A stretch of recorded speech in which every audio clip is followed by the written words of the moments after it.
Eu creio que eles não tinham mãos livres sobre nós. Não posso garantir, mas eu creio que não tinham mãos livres. Já era uma fase de Geisel, não é? Bom, mesmo assim, nos tiraram fotografia, como se fossem os criminosos, com aquele número. Me puseram um capuz na cabeça quando entrei lá. E passei 24 horas lá. E o Roberto Guzmão, eu devo isso a ele, ficou me esperando para me buscar. Naquele tempo tinha pessoas que tinham coragem para fazer as coisas, né? E era uma loucura o negócio comigo. Foi em 70? 70 e lá para Pedrada, era Gás, 76, por aí. Uma época que eles começaram no finalzinho da repressão, eu não sei bem por que eles foram pegar. Depois da morte do Herzog? Ah, sim. Ah, sim. Depois da morte do Herzog. E no interrogatório lá, que não terminava, primeiro eu não entendia, porque eles vinham com coisas sobre líderes trotskistas uruguaios e argentinos. Eu não tinha a menor ideia. Eu nunca tive nenhuma ligação com trotskismo nenhum. Nunca tive nada. E eu não entendia o que era. Aí depois, por que eu tinha relações com o Roberto Campos? Eles tinham horror do Roberto Campos. Eles tinham horror também do pessoal que eles consideravam americano. E ameaçaram, o Paulo Egídio, nós vamos botar ele de perna para baixo, vamos pegar ele pelos culhões. Paulo Egídio, governador, falando assim, prosópio deles, né? E, bom, tudo bem. E eu ali tentando entender do que se tratava. Aí acabei de descobrir o que era. Eu fui ao México, a um congresso em Oaxaca, feito pela Universidade do México, o Iane foi também, e lá estava um líder da Internacional, da Quarta Internacional, um belga, Mandel. Os americanos chamam Mandel. Ernesto Mandel. Bom, e eles tinham me fotografado no aeroporto, eu, por gentileza, peguei a mala do Mandel. Para gentileza, perdi uma vez. Né? Peguei a mala da mulher dele. Mas eu e ele nos opusemos no debate o tempo todo, porque eu nunca pensei daquele jeito. E tudo era assim, precário. Roberto Campos, o que aconteceu? Saiu no jornal que eu tinha tido um jantar com não sei quem na casa do Roberto Campos, que é verdade.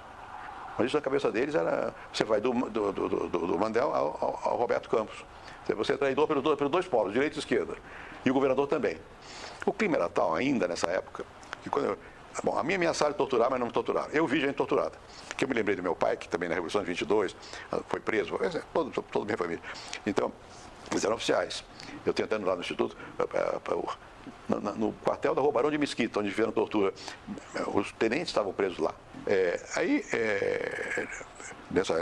Eu vi aquela coisa toda, eu vou contar para o Paulo Egídio, né, como é que é o negócio aqui. Era tão complicado que eu falei com o Severo, que era amigo também do Paulo Egídio, Severo já não era ministro, eu creio. Marcamos uma festa, havia uma festa na casa do Fernando Milan, que era amigo do Severo. O Paulo foi lá, para nós nos vermos de uma maneira natural. Aí peguei o Paulo num canto lá e falei, é isso.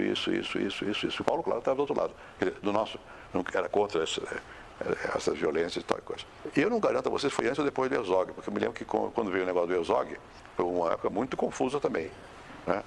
Eu sei que eu me lembro que Dom Paulo me chamou para discutir o assunto, porque o Dom Paulo tinha sido informado pelo chefe da Casa Civil do Paulo Egídio que havia um risco da polícia fazer eles perderem o controle.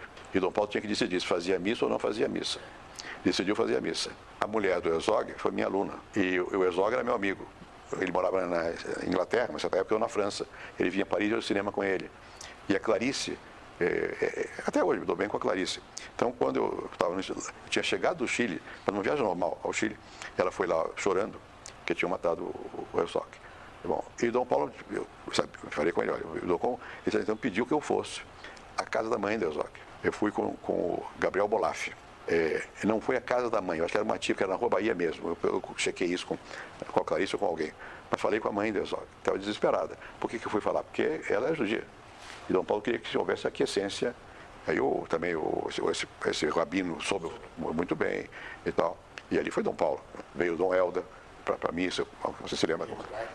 Foi uma coisa importante, aquele negócio lá, e de grande tensão.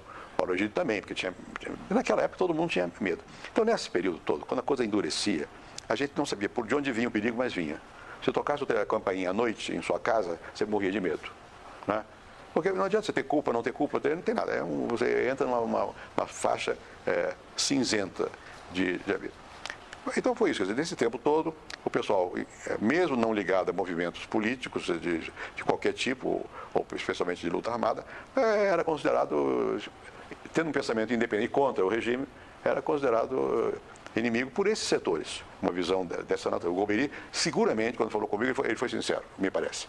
Eles queriam acabar com isso, você perderam o controle do sistema, do aparato repressivo. Mas comparando, o que passou comigo é nada em comparação com o que aconteceu com milhares de pessoas aqui. Hoje, todo mundo virou democrata. Naquela época era muito difícil. Qualquer gesto era um gesto arriscado e de coragem. Né? E tinha gente, poucas, que tinham coragem. Né? E que se arriscava, apesar de não estar de acordo com os propósitos dos perseguidos, tinha solidariedade democrática e humana e passava e corria um risco muito grande.